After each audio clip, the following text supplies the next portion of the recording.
All right, welcome to this edition of the Carl Jackson Show podcast. This is your daily dose of objective truth in a world of confusion and lies. I appreciate all of you that tuned in to the Officer Tatum Show this week to check me out. But as a result of that, I was unable to record the final podcast for the week. So I'm doing that today. This is a Saturday. So this podcast will be out today. And I'm entitling it, Don't Get Cocky Conservatives, How 2024 Could Be Won or Lost. Listen, guys. I want to win in 2024. I know you do as well. So we'll get to some of the things that even roll call is saying. 10 rules for understanding the 2024 elections. Roll call is not a right-wing rag by any stretch of the imagination. But this guy, Walter Shapiro, wrote a column just kind of warning Democrats. Basically, he was trying to make it as if it was for everybody, but I think he was kind of warning Democrats. However, the points that he made in his column are effective for conservatives too. So we're looking at all of these polls. Trump is looking good. You look at some of these swing state polls. You hear all the polls about black voters, Trump increasing with black voters.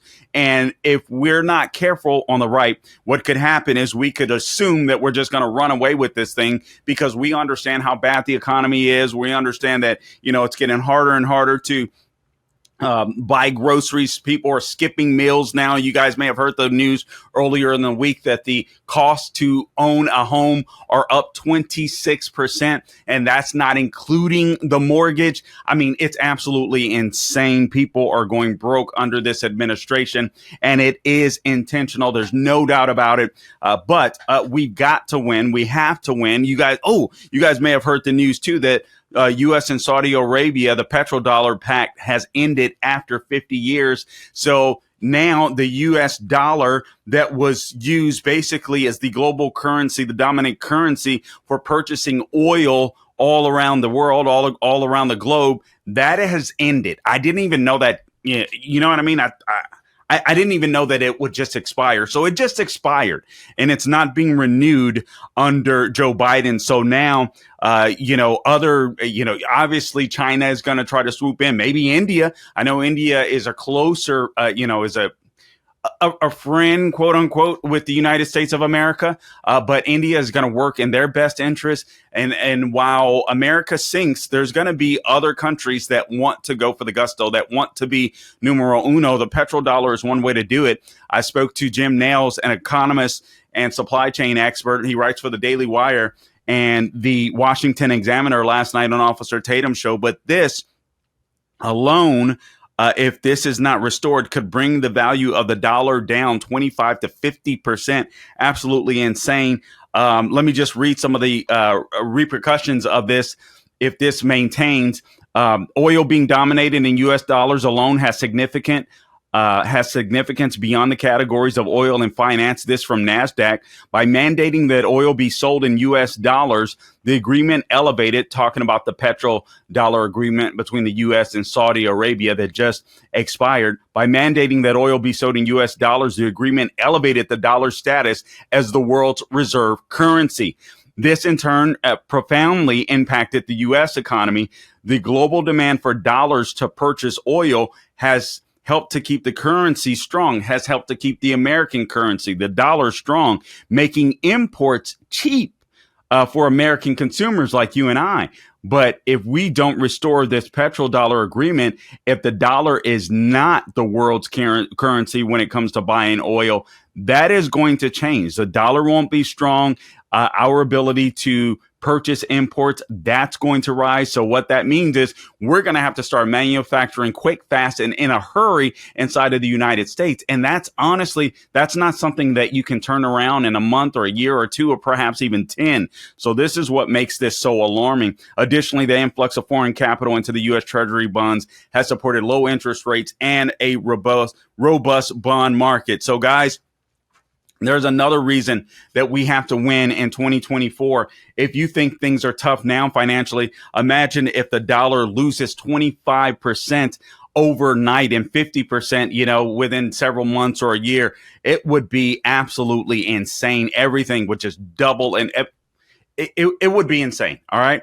So anyway, I had a great conversation with Jim Nails about that on the Officer Tatum Show. I think we might get an economist on next week to delve into that a little more. All right, just some real quick news. Gabe will play some videos for you, and then I want to I'll go into what we need to do to make sure that we win for 2024 and that we don't get cocky. Okay, so you guys may have heard this news. I'm an evangelical Christian, far from perfect. Gabe is a Christian as well. He's a straight up thug, but nonetheless, this news was very important and very heartbreaking and heart wrenching. This is one of the pastors that I look up to. Evangelical Texas pastor Tony Evans steps down from the church due to unnamed sin. This according to USA Today. Dr. Tony Evans, you guys know him, well-known evangelical Texas pastor, stepped down from his leadership at his church. He happens to be a black pastor. And he is a really good one. He's a great one. I hate to say it, but so many black pastors today in the evangelical church, I think, have been co-opted by the communist movement. There's some things that Tony Evans has said in the past that I totally disagree with. But for the most part, the guy has been rock solid. I think he came from Moody Bible Church, which explains a lot. But he's really good when it comes to Bible teachings. But unfortunately, in a statement posted Sunday to the church's website, Evans, the senior pastor at Oak Cliff Bible Fellowship in Dallas, Texas, said he is stepping down due to an unnamed sin. Quote, here's a quote from him. The foundation of our ministry has always been our commitment to the Word of God as an absolute supreme standard of truth to which we are to conform our lives. When we fall short of that standard due to sin, we are required to repent and restore our relationship with God. A number of years ago, I fell short of that standard. I am therefore required to apply the same biblical standard of repentance and restoration to myself that I have applied to others. Evans said that he has, quote, committed no crime, but did not use righteous judgment in my actions. All right, so I'm not exactly sure what that means, but nonetheless, apparently he told his wife, his children, the deacons or elders of his church, the board, so on, etc. And he's going to try to do things the biblical way, and that is step down, which is the right thing to do, and then just renew his relationship with Christ, and either one day be restored, or maybe he'll just take a back seat and teach in another way or serve God in another way. I don't know. Republican lawmakers proposed legislation to dismantle the Biden administration's DEI programs. This is great news, in my opinion. Senator J.D. Vance from Ohio and several other Republicans in D.C. Are proposing legislation that would dismantle diversity, equity, and inclusion programs across all federal government agencies. This is great news, in my opinion. Now, listen, there's no way that this is going to happen while Joe Biden is in office, but this is something, if Trump were to win, if the Republican Party were to gain the Senate or win the Senate, get the majority in the Senate, this is something that should happen on day one. Not just obviously through executive action, but this has to be legislation. It has to be illegal. There needs to be laws where people that discriminate in the workforce in the federal government can be fired, and immediately. There should be no racism. And that's what DEI is. You don't give an unfair advantage to anybody because of their race. This is America is about meritocracy. All right. We've gotten over racism to a large degree, except the Democrat Party. They're completely racist. And that's why they bring stuff like DEI, CRT, and all this kind of stuff back into the fray. So Vance announced that the Dismantle DEI Act on Wednesday, which is intended to eliminate all federal DEI programs and funding for federal agencies, contractors, organizations, and educational accreditation agencies. Vance introduced the bill to the Senate, while Representative Mike Cloud introduced it to the House. There were several co-sponsors as well. Here's what they had to say. I quote, "The DEI agenda is a destructive ideology that breeds hatred and racial division. It has no place in our federal government or anywhere else in our society." J.D. Vance continued to say, "I'm proud to introduce this legislation, which would root out DEI from our federal bureaucracy by eliminating such programs and stripping funding for DEI policies anywhere they exist. Americans' tax dollars should not be co-opted to spread this radical and divisive ideology. This would ensure they are not." So good for him.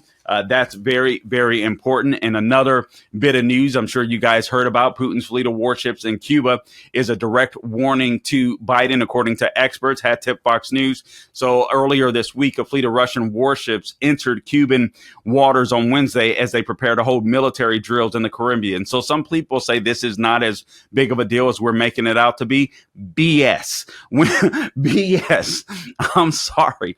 You have these countries that are surrounding the United States of America that are friendly with our adversaries, whether it's China, whether it's Russia. And listen, obviously, this is meant to send us to send a signal. We're we're sending weapons to Ukraine. Stupidly, Biden is admitting that he's doing so instead of doing it on the DL.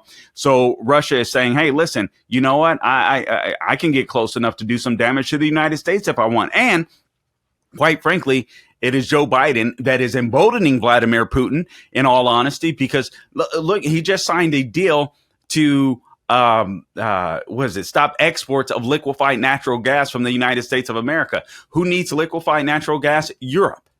All right. So the EU. So now the EU is going to be forced to buy liquefied natural gas from Vladimir Putin. That's how stupid Biden and his entire administration, everyone in his administration, has to be the dumbest and most evil and corrupt administration in American history. This, according to, I believe, Rebecca Koffler.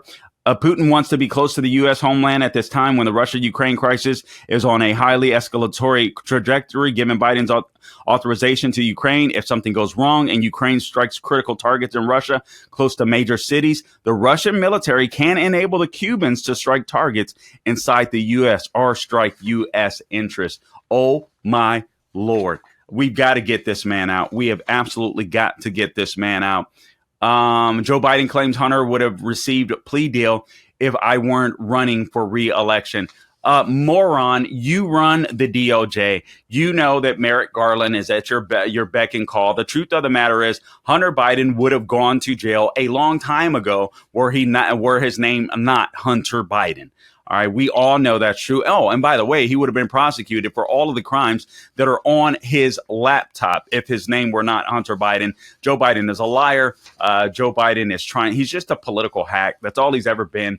And I know he's out of his mind. He's not making the decisions in the White House. But when he's lucid, I believe that he's playing a role. But nonetheless, whether it's now, whether it's in the past, he's a despicable human being. A little more DEI. Black Disney Princess ride replaces Splash Mountain and its racist history. So in the summer of 2020, as a reckoning on racial justice swept the country, Walt Disney Company said it would rip out Splash Mountain. That's like the only ride that I'm not scared to ride anymore. And it's gone. The Walt Disney Company said it. Yeah, I'm not going to lie to you. I don't like roller coasters. I mean, I do like. Don't go. I used to like riding roller coasters, but I reached an age where if my family goes to an amusement park and I can go, and I haven't gone to Disney forever because I just stopped going and stopped buying anything Disney when they just became so blatantly woke. But anyway, they said that they would rip out Splash Mountain, a wildly popular flume ride with a racist backstory. People don't even know any of these stories until lefties make a big deal of them. But yeah, I don't do the roller coaster thing anymore. So Splash Mountain would be one of those rides that I would brave and like, yeah, I did it. I rode a ride. All right. But it was fun. It was fun to me. Some people cheered, saying the move was long overdue after 31 years at Disney in California and 28 Walt Disney World. The attraction with its animal minstrels from Song of the South, the radioactive 1946 movie, had to go. These idiots didn't even know. I guarantee you every employee had no idea of what was happening there. Biden's migration crisis has imported Venezuelan gang Tren de Aragua. I don't know if I'm pronouncing that correct, Gabe. A crime wave into the U.S. American law enforcement agencies across the country, hat tip to Breitbart, are invested. Oh, and that last story was from New York Times. No wonder they were cheering it on.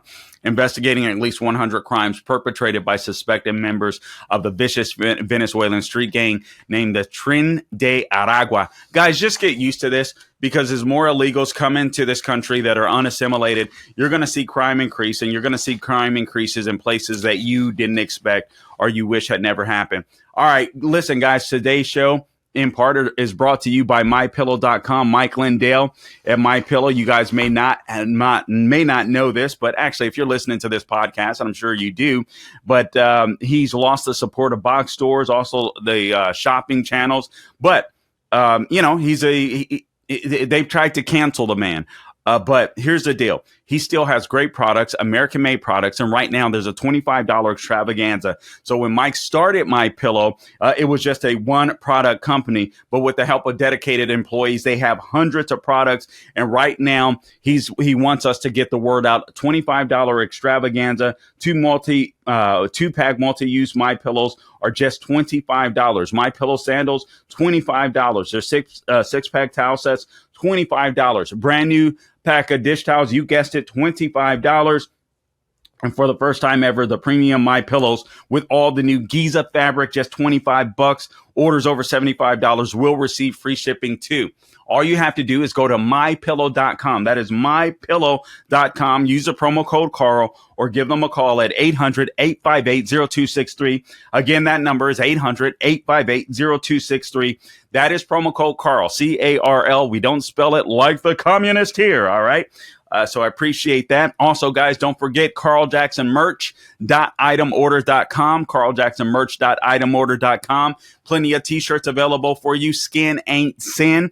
And basically that's putting a person's content of character over the color of their skin. It's not a sin to be white. It's not a sin to be Latino or black, or God made you just the way he wants you. So skin ain't sin. Love guns, hate tyranny. That was another big news story that broke this week. I'm not sure if you guys heard about this or knew about this or knew the importance of this, but it's huge. And I don't know why I don't have the story right in front of me, but basically the Supreme Court, and I know that I'm phrasing this wrong, but the Supreme Court rejected the ATF's bump stock ban, originally put in place, unfortunately, by former President Donald Trump. But I'm thankful that this bump stock ban was ended.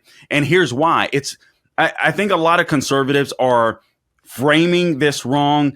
The issue goes beyond the Second Amendment, in my opinion. It goes right to the heart of the Bill of Rights, and we, the people, are the ones. We're the bosses. We're the ones that run the government.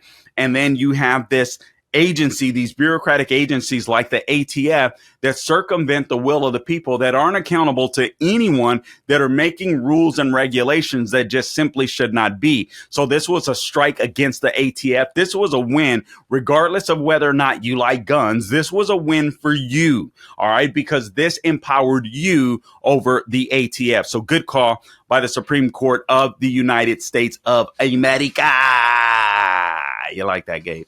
It's a little emphasis there. Okay, Gabe, let's go ahead and roll the first video, por favor. Gabe got some videos. Actually, we got a ton, but we're only going to do a few today. We'll line some more up for next week. I'm going to be reacting to more video from here on out. By the way, subscribe to the podcast wherever you go to get your podcast. We're on Apple, Google, Spotify, YouTube, Rumble.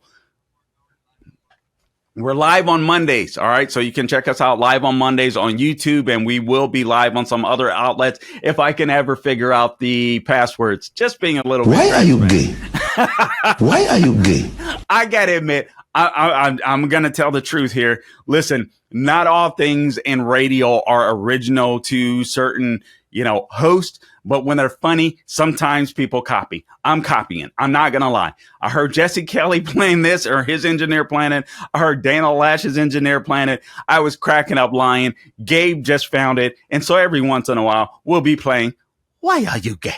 All right. I absolutely love it. You have to see part of the, I didn't know where that came from. So I just watched part of the interview that Gabe showed me. Okay, Gabe. First video clip, por favor. What do we have on deck? See if I had. Is this? Oh, G7. A bunch of the losers in the EU that just lost a lot of power. The right did really well. Or conservatives did really well. Look at Biden. This is. Look. He's guys. He's not even on drugs. He's hallucinating. Look at that. Look at that, dude. Gabe, can you roll that back? I don't think he just shook the hand. Did he frame like a body was there? Like, hey, how you doing? Shook his hand and like, hey, watch this. Look, he's seeing that he's hallucinating. Shakes the hand.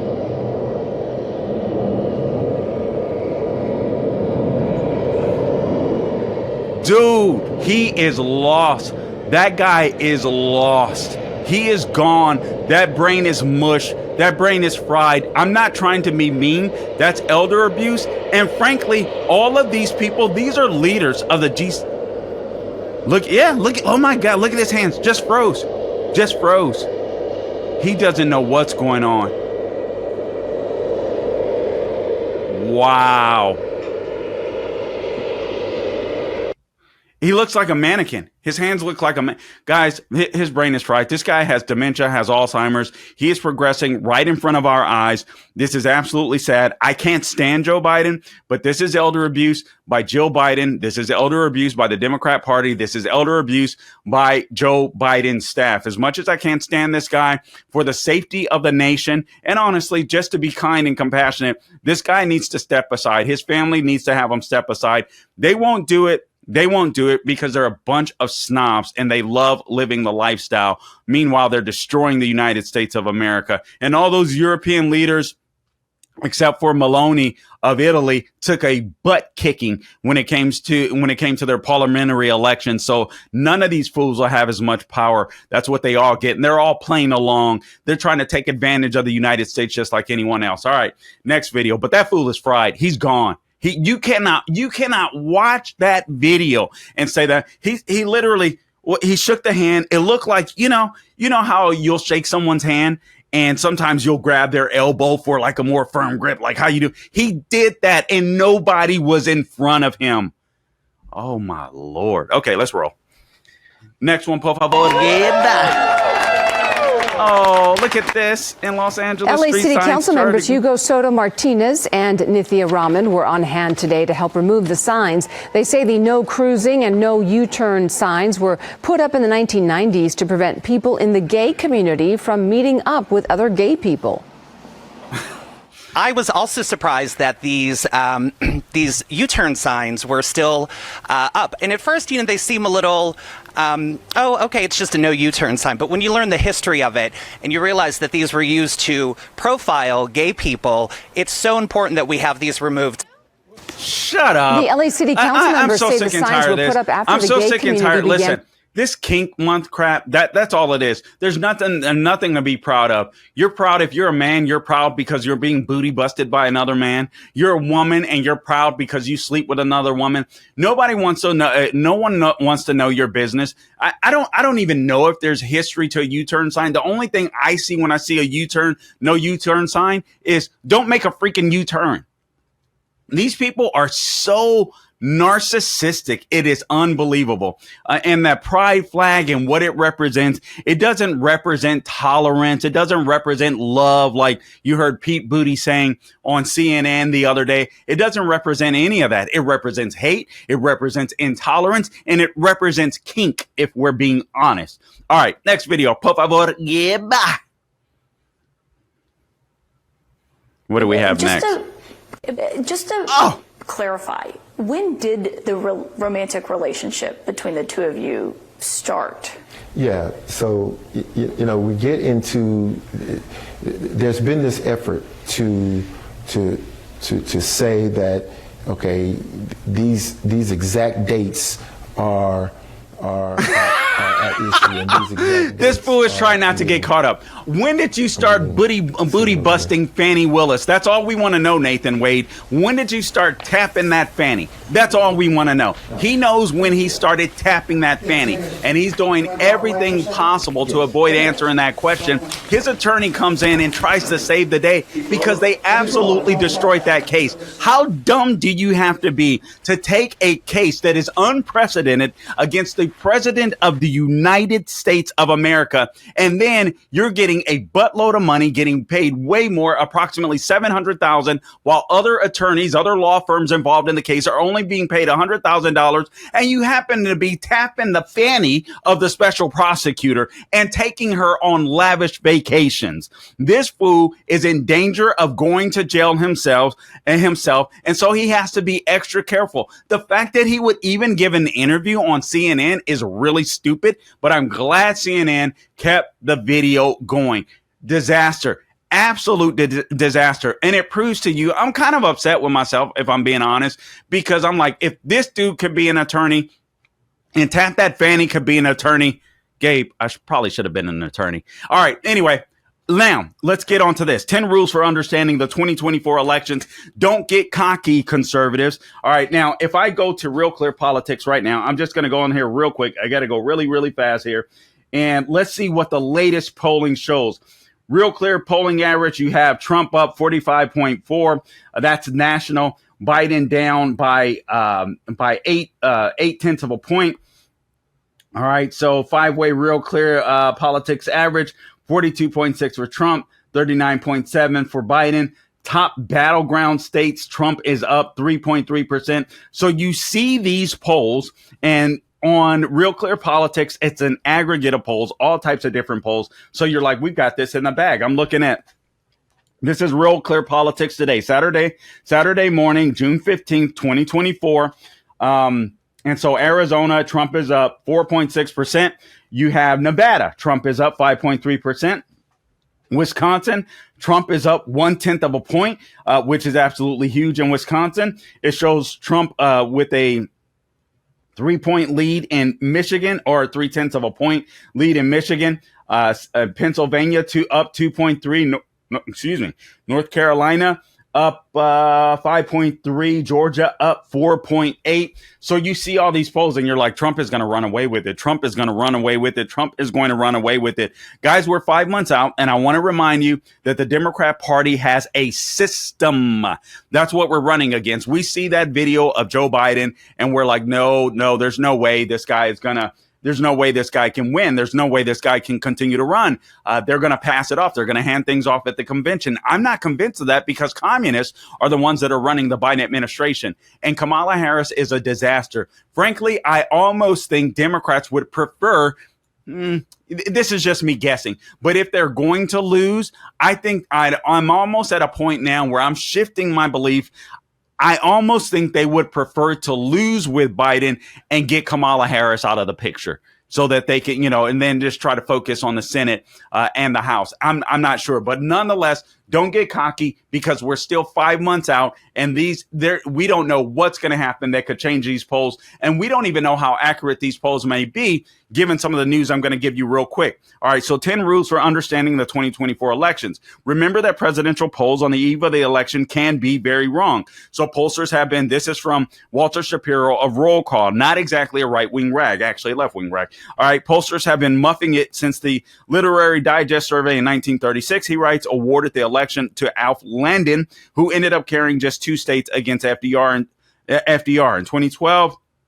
The final Gallup poll gave a 1-point lead to Mitt Romney, who lost to Barack Obama by 4 points. And then, as Democrats remember, with horror, he writes, that's why it's that he's on the left. There were the misfiring 2016 polls 5 months before the election. Horse race polls have the accuracy of a nearsighted archer in a thunderstorm. So he's warning the left. Now, he's warning everybody. Technically, this was on Real Clear Politics. This article appeared, but it is from Roll Call. But number one, 10 rules for understanding the 2024 elections. Remember, the presidential polls on the eve of the election can be very wrong. And we need to understand that even as conservatives. So there's lessons for us to learn as well. Number 2, never trust a leaked poll from inside of a campaign. Why do you not trust a leaked poll? And this is even with the Trump campaign, because oftentimes polls exist or polls are created to shape the news. And it isn't to say they're not accurate. Like the Trump campaign can get some very favorable news from a poll, but they're not going to give us all of the news from that poll, right? So they'll give us the best tidbits. So even if the numbers are 100% accurate, according to this author, there's no way of knowing if the poll is an outlier since no campaign releases all of its surveys. Number 3, be cautious about electoral model since it is impossible to replicate the idiosyncratic factors that are shaping the race between Trump and Biden. So he says politics is far different than it was, obviously, when Grover Cleveland ran against incumbent Benjamin Harrison in 1892. That's what Trump versus Biden will emulate, obviously, because Trump is running again. You have the first election that we're seeing in Biden history between basically two incumbents. All right. So this is a very interesting race. He also mentions how Ronald Reagan deprived Jimmy Carter of a second term in 1980. But think about this, with the advent of social media and cable news, 24-hour cable news, since Fox News was launched in 96, there have just been 3 other campaigns involving incumbents, 2004, 2012, 2020. When you consider social media, has even shorter political history. Only 2 presidents have sought re-election since Facebook was opened to a general audience in 2006. So again, be cautious about electoral models since it is impossible to replicate the idiosyncratic factors that are shaping the race between Trump and Biden. There are just too many venues out there now. Now you have TV, now you have social media. TV isn't doing what it used to do. So now you got pop-up ads on different social media. You still got word of mouth. You got kids that are watching, Netflix or, adults too, or whatever. There may be ads in there. There's all types of ways that politics are communicated to us daily. So we have to be careful. With those of us that are on X all the time or reading social media sites or reading conservative sites, we tend to think that everybody thinks like us, but we're nerds when it comes to politics. So we have to be very careful. Number 4, don't overreact to what's shown on Fox News and MSNBC. A recent paper by political scientist David Brockman and Joshua Calla found that most voters have better things to do with their time than obsessively watch cable TV. The same, alas, cannot be said about most political reporters, the columnist writes. So he talks about Nielsen data. Brockman and Calla found that only 30% of self-identified Republicans watch Fox News for more than an hour per month. Wow. Democrats, only 27% watch either CNN or MSNBC for a similar amount of time. So if you see something on Fox News, or if you're a conservative, Fox News, Newsmax, OAN, and we're like, yeah, rah, rah, rah, we're coming to get you. Just remember, they're only a small fraction of voters that are tuned in, that are watching this stuff. And chances are that you're living in circles and amongst people that think the same way, watch news perhaps just as much, or social media, pay attention to politics just as much as you. Don't get it twisted. Number 5, the effects of TV ads last about as long as a budget deodorant in the heat wave. So you could be seeing great memes for Trump right on True Social, on Twitter, or wherever else right now. You can watch that video of Joe Biden and then his hands looking like mannequins at the end because his brain is completely fried. And you sit there, we could play this video 1,000 times this month, right? And you're like, no way people will vote for that guy. Yes, people are going to vote for that guy. At least 45% of American voters are going to vote for Joe Biden, regardless of the fact that they intuitively know when they watch these videos that their brain is fried. That's not going to matter because the campaign is about hating Trump for the left. That's all it's about. So Trump has got to be very careful to make sure that he speaks on issues. All right. Ads aren't going to last long. I think he says in their book, 2020, the 2012 campaign, The Gamble, political scientists John Seitz and Lynn Vavreck found that the effects of advertising decayed rapidly. They said we found no significantly meaningful impact of ads aired 5 days before respondents were interviewed.